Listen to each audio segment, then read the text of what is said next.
Have you ever wondered how food can nourish not just your body, but also your mind? Or have you ever wanted to slow down and reconnect with family traditions through cooking? If so, this video might be for you.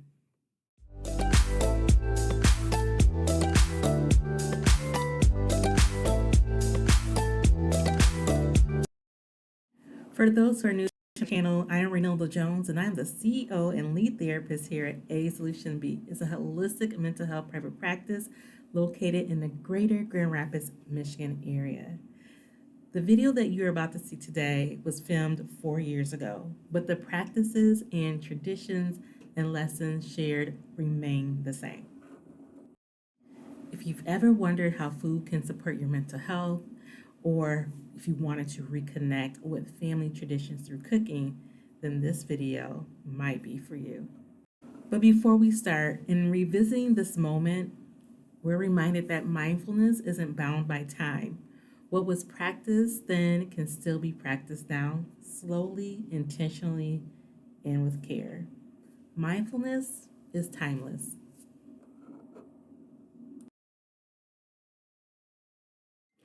As we begin, take a moment to notice the colors, the texture, and even the rhythm of the process. Cooking can be a form of mindfulness, a way to ground ourselves, connecting with memory, and honoring those who came before us. Hello, everyone. Welcome to my channel. I am Reynelda Jones. I am the founder and CEO of the holistic private practice, A Solution B. And today I'm here with my mom named Mary Jones. And one thing I cover with my clients is nutrition and mental health. We have a therapeutic garden, but today I actually went outside the therapeutic garden and picked some blueberries. So we're going to be working on food preservation, and we'll be making...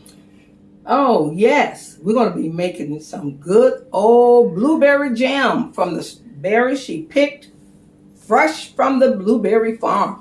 Yes, so we're going to be making blueberry lemon jam today using a combination of different produce that we have in the home. So follow us as we make it today. So we are using the blueberry lemon jam recipes from this canning cookbook that I received as a gift.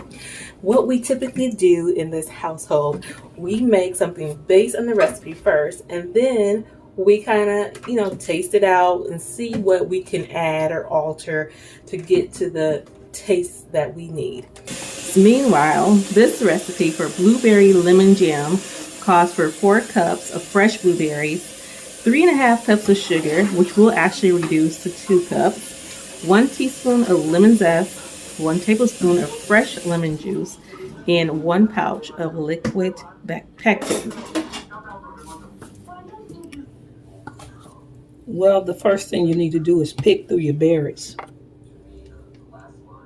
You can use the green ones because they also help make the jelly as well. But if you don't want green, that's okay.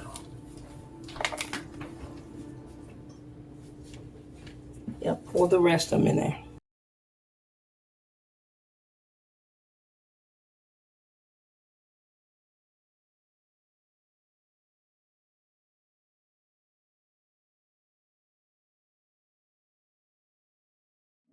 This is a good moment to slow down and notice the sound of running water, the weight of the berries in your hand, and the care that goes into each step.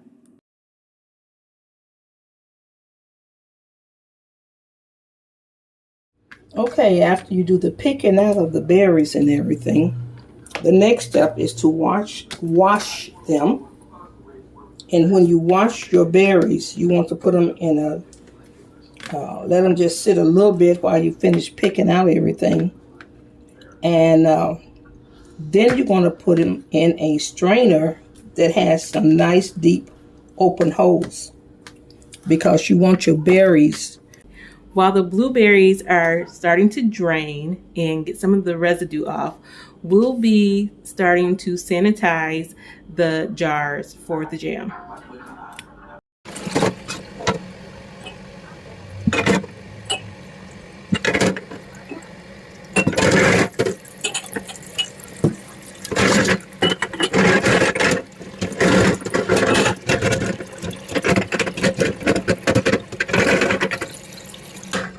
would put the water, let it go over the top of the jar, which is you're going to put the mouth of the jar down so the sterilization can go up into the jar.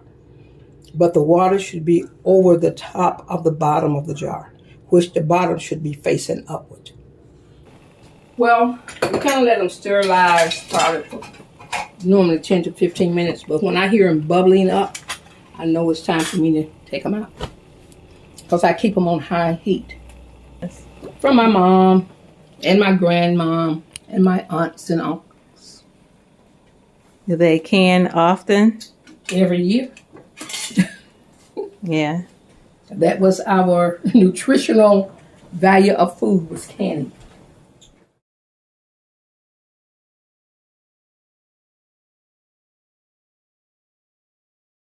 Here we're discussing what we gather next. We're going to gather the dry and wet ingredients so we can prepare the berries. That includes the sugar, the lemon juice, the lemon zest, and the liquid pectin. We begin mashing the blueberries and measuring them carefully. The recipe calls for 4 cups of crushed berries, which we add to a stainless steel pot.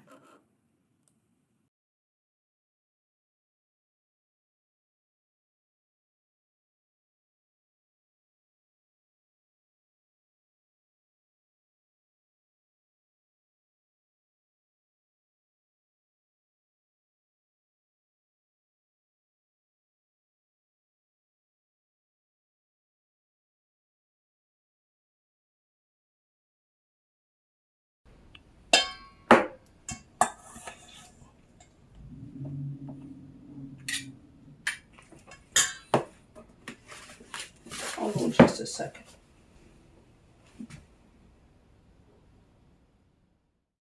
Half cup, so this is my first cup right here of the mashed blueberries. And I'm going to put them in a stainless steel pot over here. Calls for a Dutch oven or stainless steel container. And I have a stainless steel container. This is 1 cup of the nice crushed strawberry blueberries. My second cup.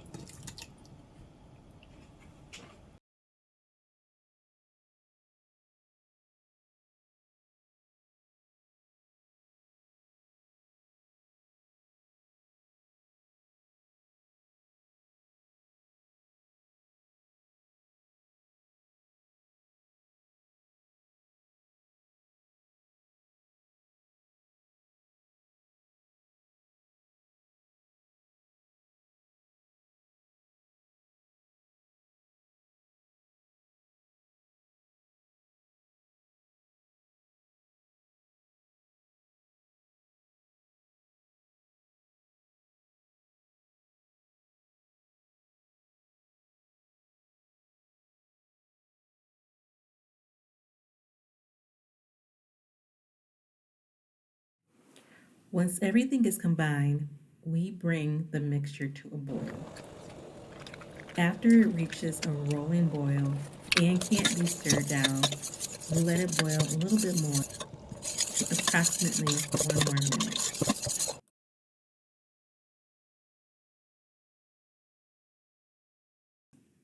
Now it's time to ladle the jam into the jars. We use a funnel to help and fill each jar, leaving about a 1/4 inch of space at the top. And today we should end up with about 4 jars.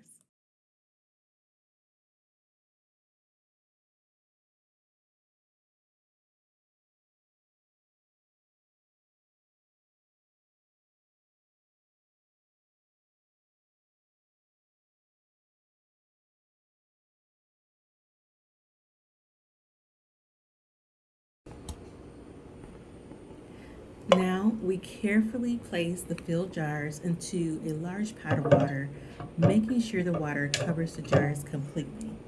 This step is important because we're sealing the jars to keep the air from getting inside.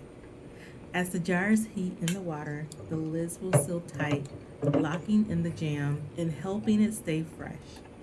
Once they're done, we'll remove them and let them cool, listening for that little pop sound that tells us the jars are sealed.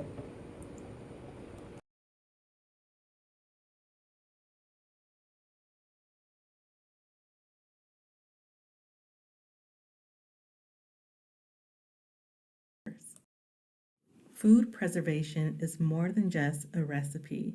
It's memory, it's patience, and it's care, passed down from one generation to the next.